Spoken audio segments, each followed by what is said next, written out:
памятаеце, да, гэтага цудоўнага чалавека, які за рэвалюцыю гатоў на ўсё, за нашу перамогу, но за 5 тысячаў у месяц. Ён выйшаў з каардынацыйнай рады, падаецца, у кастрычніку 25-го года. І аказалася, я сышоў з каардынацыйнай рады, гэта былі толькі словы, а словамі Аляксандр Кныровіч, усе мы сведкі, валодае вельмі добра, лепей за шматлікіх нашых журналістаў, да. Ну, сёння мы, сябры, будзем разглядаць дакументы, таму што, ну, дакументы гэта то самае фундаментальнае, не плёткі, не асабістыя адносіны, а толькі дакументы. Аист — это что-то типа Аббы, да, только Аббе дали больш грошаў на развіццё прадпрымальніцтва, да. Абба з гэтай кропкі гледжання цікавей.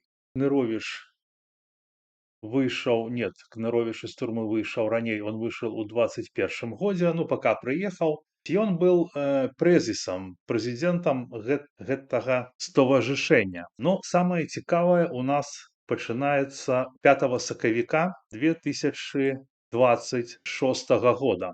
История зменаў, то есть запись нумар 8, дата 5 сакавіка, вот, і апісанне дата дадзеных у рэестры. І пасля вось гэтага змянення дадзеных у гэтым стоварышэнні появляется былы ідэолог, былы настаўнік Андрэй Колас. Ну, гэта яшчэ не самае цікавае.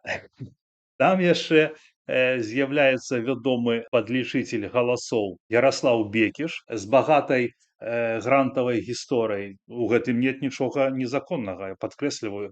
Усё, што я зараз скажу, хутчэй за ўсё, абсалютна законна, проста выклікае некаторыя пытанні, так? І яшчэ паявіўся ў гэтай фундацыі Сяргей Стальмакоў. 5 сакавіка 2026 года, то бок гэта было нядаўна. Гэта, як кажуць, свежак.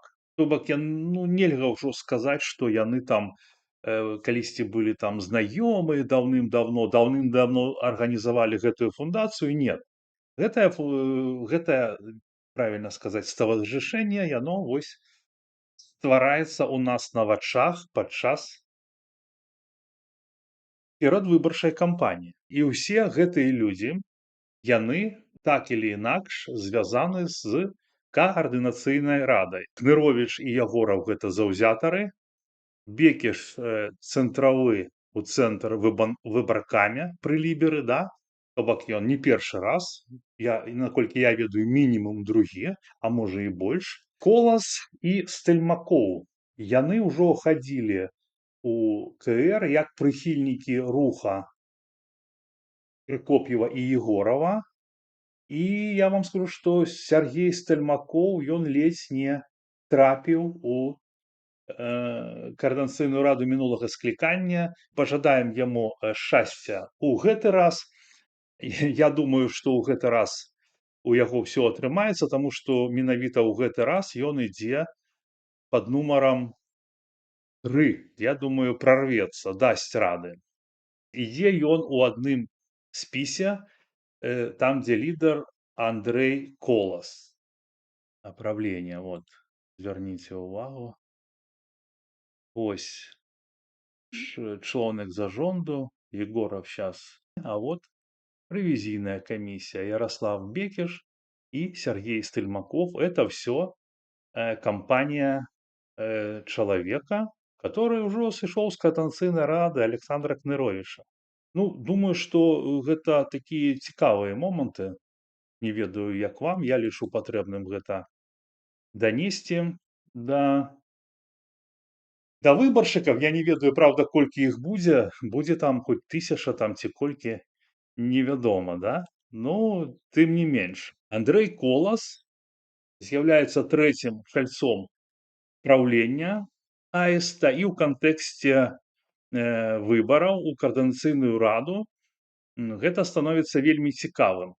Бо калі колас ідзе асобным блокам, то выбаршчык і глядач мае права ведаць, ён з якога пераляку ён адначасова знаходзіцца ў адной польскай арганізацыі з Кныровічам і Ягоравым. Яшчэ раз, я не кажу, што гэта забаронена. Я кажу, што гэта павінна быць зразумела і гэта павінна быць вядома гледачам, выбарцам. Я вам скажу, вы не ведаеце, хто за мной стаіць, і вы не ведаеце, якія ў мяне ёсць грошы, і не ведаеце, якія сувязі. І я зараз не магу на гэта пытанне адказваць. Вы ўбачыце гэта на працягу 99 дзён. Пачакайце. Што мне зараз тут всему Петрухіну тут парасказваць, што я буду рабіць? Кто разбирается по-польски, можете прочитать в оригинале. Вот. А переводится это, что кожный член правления может самостойно представлять организацию, у тым ліку брать маёмасныя абавязательствы. Вось. І тут гэты, яшчэ раз паўтаруся, пра важны юрыдычны момант. У гэтай структуры ўсё падпісвае не толькі прэзідэнт Андрэй Ягораў. Вось. У КРС напісана, што кожны член праўлення можа дзейнічаць самастойна. Вось. І гэта значыць, што і Кныровіч, і Колас, як чальцы праўлення, гэта не дэкаратыўныя фігуры. Яны маюць права самастойна прадстаўляць аіст. Все яны маюць паўнамоцтвы. Цікава, правда? Рэвізійная камісія. І вось тут мы бачым сувязь з выбарчым працэсам, таму што ён адначасова ўваходзіць у выбарчую камісію Каардынацыйнай рады і у рэвізійную камісію аіста.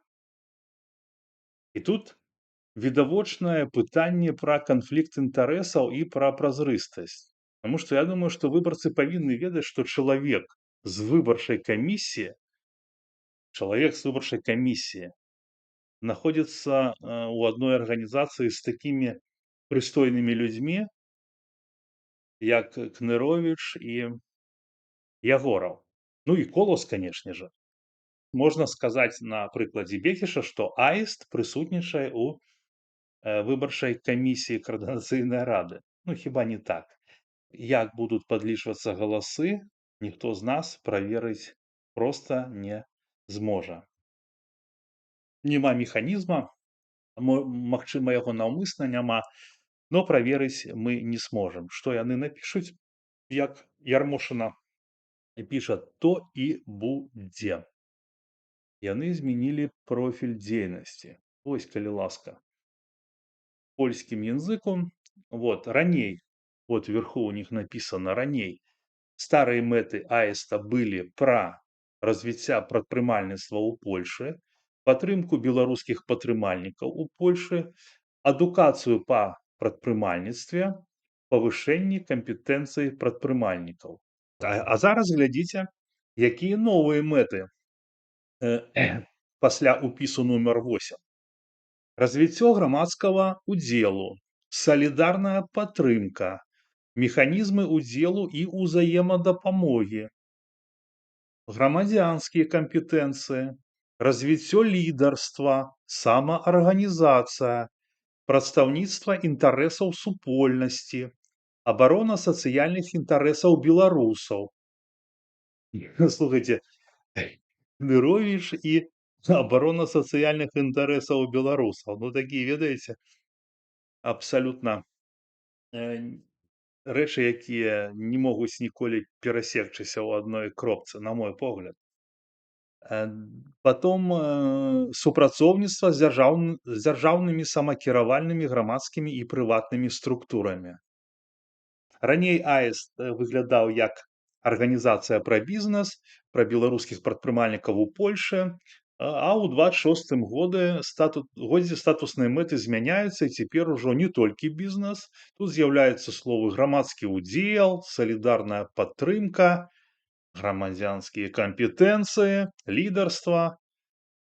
Вось, это ўжо не проста бізнес-клуб, гэта ўжо нешта накшталт грамадска-палітычнай інфраструктуры. І вось яны сашліся ўсе, і мы бачым зараз все просто наглядна складаецца ў одну схему. Гэта мы бачым невыпадковы набор прозвішчаў, мы бачым вузелочак, вот у цэнтры аест, побач обак усе астатнія, і зноў жа я падкрэслю, што я не сцвярджаю, што гэта незаконна, я не сцвярджаю, што тут ёсць нейкае злачынства, я сцвярджаю зупэўне іншае. Калі людзі удзельнічаюць у выбарах, выбарчай камісіі, палітычных блоках і адначасова находзяцца ў адной арганізацыі з Кныровічам і Ягоравым, гэта павінна быць адкрыта патлумачана выбарцам. Вось, ну і пытанні, якія я бы хацеў задаць, не знаю, там выбарчай камісіі, Алені гэтай былой расследовательницы злачынстваў рэжыма Лукашенко. Яна там, по-моему, галоўная. Таму ж Бекішу, там всем астатнім, хто ў гэтай камісіі. Ці паведамляў Колас выбарцам, што ён уваходзіць у праўленне аіст разам з Кныровічам і Егоравым. Ці паведамляў Бекіш, як член выбарчай камісіі, што ён адначасова уваходзіць у рэвізійную камісію аіста. Чи бачыць выбарчая камісія ў гэтым патэнцыйны канфлікт інтарэсаў? Чаму? Тоже цікавы момант. Менавіта 5, ну ладно, чаму вось зусім недавно адбылася такая канцэнтрацыя людзей, которые прымаюць удзел у выбарах, як там яны усе аказаліся. Чаму аіст змяніў мэты з прадпрымальніцтва на грамадска-палітычныя мэты? Менавіта вот зараз, у гэтую кадэнцыю, у новую валну выбараў. Калі Кныровіч кажа, што завязаў з каардынацыйнай рады, што гэта значыць на практыцы? То, калі яго людзі і партнёры застаюцца ў выбарчым працэсе. Вось такія, сябры, у мяне былі пытанні. І проста яшчэ раз хачу звярнуць вашу увагу, паважаныя сябры, што я спецыяльна раблю гэты акцэнт на такіх людзей, якіх у структурах дэмсіл вельмі вялікая колькасць. І я лічу, што, магчыма, я перадузяты, ну ім не месца ўвогуле ў гэтых працэсах. Ім не патрэбна беларус, ім не патрэбна там ніякая там нацыянальныя інтарэсы. У іх інтарэс адзін – зарабіць грошаў на беларускай справе. Пакуль яшчэ куецца, пакуль іх даюць, іх трэба браць, асвайваць,